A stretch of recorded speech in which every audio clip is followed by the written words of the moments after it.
Second episode की शुरुआत होती है कॉबी और लूफी की बोट से, जहाँ पे दोनों बीच समुद्र में अटके पड़े हैं और लूफी कॉबी से कहता है कि कॉबी तुम बहुत कमाल हो। इससे पता चलता है कॉबी बोट को नेवी बेस सिटी में ले जा रहा है और लूफी जोर जोर से हंसने लगता है। फिर कॉबी कहता है लूफी हंसने का वक्त नहीं है, क्या तुम सच्ची में जोरो को हमारी टीम में शामिल करने वाले हो? तो लूफी बोलता है हाँ क्यों नहीं, मैं उसे अपनी टीम में ज़रूर शामिल करूँगा। फिर कॉबी बोलता है कि तुम पागल मत बनो, वो दुनिया का सबसे खतरनाक तलवारबाज है, लोग उसे पायरेट हंटर बोलते हैं, वो इंसान के रूप में एक हैवान है। इसके बाद पता चलता है एपिसोड का नाम है enter the great swordsman pirate hunter Roronoa Zoro. इसके बाद लूफी और कॉबी पहुंच चुके हैं नेवी बेस सिटी में। कॉबी लूफी से एक और बार पूछता है क्या तुम जोरो को सच्ची में हमारी टीम में शामिल करने वाले हो?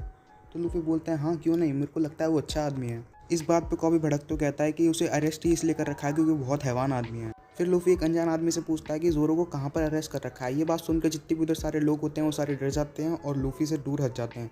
फिर कॉबी बोलता है क्या तुम जानते भी हो कि तुमने क्या बोल दिया है? जोरो से इधर सारे लोग डरते हैं, वो एक हैवान है।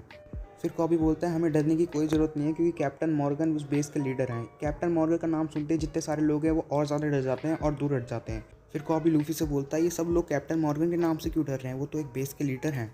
फिर लूफी और कॉबी आखिरकार पहुंच ही जाते हैं जहां पर जोरो को बंदी बना के रख रखा है। गेट को पार करते ही लूफी एक दीवार पर चढ़ के जोरो को देखने की कोशिश करता है और कॉबी भी फिर उस दीवार पर चढ़ जाता है। दोनों एक दीवार पर चढ़ जाता है। फिर वो देखते हैं कि सामने एक आदमी बंधा हुआ खड़ा हुआ है और वो आदमी और कोई नहीं जोरो ही होता है। और फिर लूफी बोलता है क्या हम इसके हाथ पैर ये सब खोल देंगे तो फिर ये आज़ाद हो जाएगा? फिर कॉबी बोलता है कि तुम पागल हो, वो एक हैवान है, उसके हाथ पैर खोलना सही नहीं होगा। कॉबी बोलता है वो खुलते ही तुम्हें जान से मार देगा। फिर लूफी बोलता है वो मेरे को नहीं मार पाएगा, मैं उससे ज़्यादा ताकतवर हूँ। जोरो सब ये सुना और देख रहा होता है और बोलता है कमीनो तुम यहाँ से चले जाओ। इतने में एक छोटी सी बच्ची उस दीवार पर आ जाती है और लूफी और कॉबी उसे देखते रह जाते हैं। वो बच्ची दीवार कूद के जोरो के पास भगती चली जाती है। जैसे ही वो लड़की जोरो के पास पहुंचती है वो जोरो को 2 खाने के लिए राइस बॉल देती है और जोरो सोचता है कि ये बच्ची आखिर है कौन। जोरो गुस्से में आके बोलता है मैं भूखा नहीं हूँ, मैं तुम्हारे पेट पे लात मारूंगा, मेरे पैर खुले हैं एकदम। इतने में वहाँ पे 3 लोग आ जाते हैं। उन 3 ग्रुप का एक लीडर बोलता है तुमसे मिलकर अच्छा लगा जोरो, बड़े एटीट्यूड में, और वो लड़की से राइस केक लेता है और उसे पैर से कुचल देता है। ये सब लड़की देख के बहुत रोने लग जाती है क्योंकि वो राइस केक बड़ी उसने अपनी मेहनत से बनाए हैं और जोरो भी पीछे से ये सब देख रहा होता है कि कैसे उसके राइस केक को पैरों से कुचल दिया गया।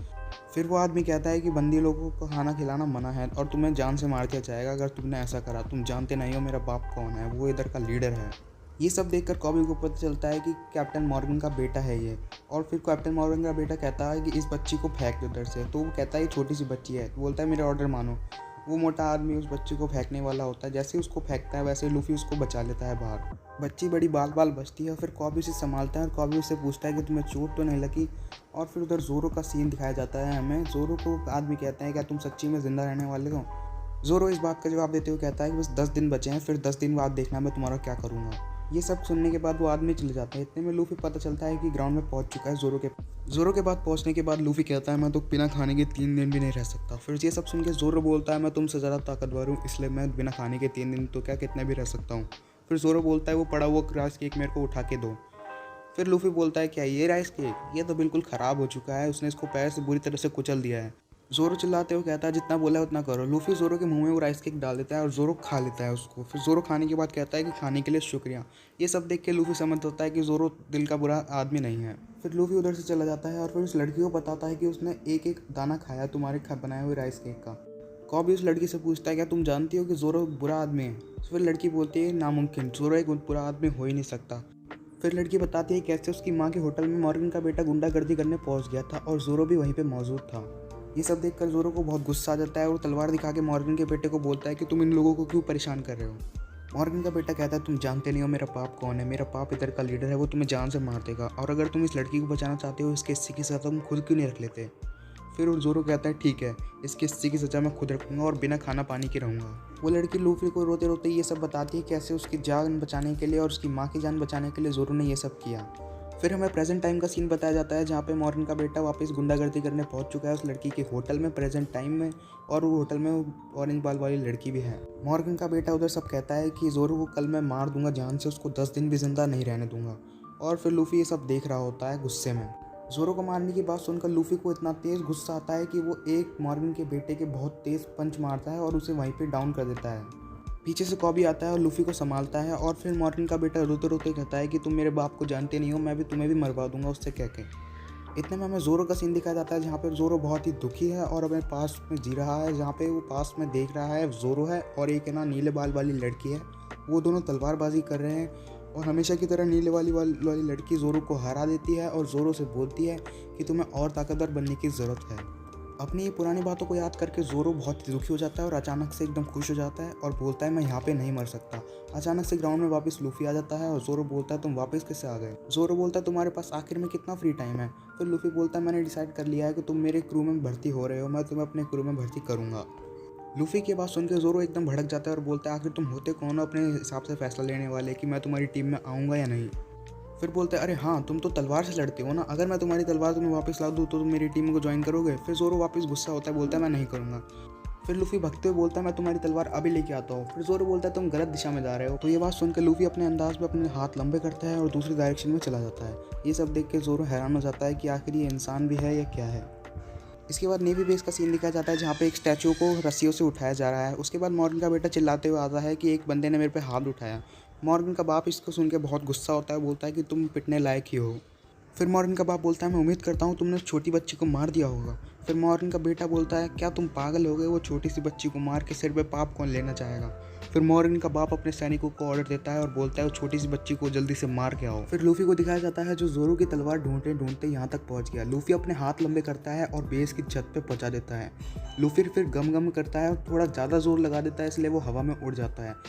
लूफी को ऐसे हवा में उड़ते देखते उधर जितने भी सारे लोग और सैनिक होते हैं वो सारे हैरान हो जाते हैं, बोलते हैं ये कहाँ से आ गया।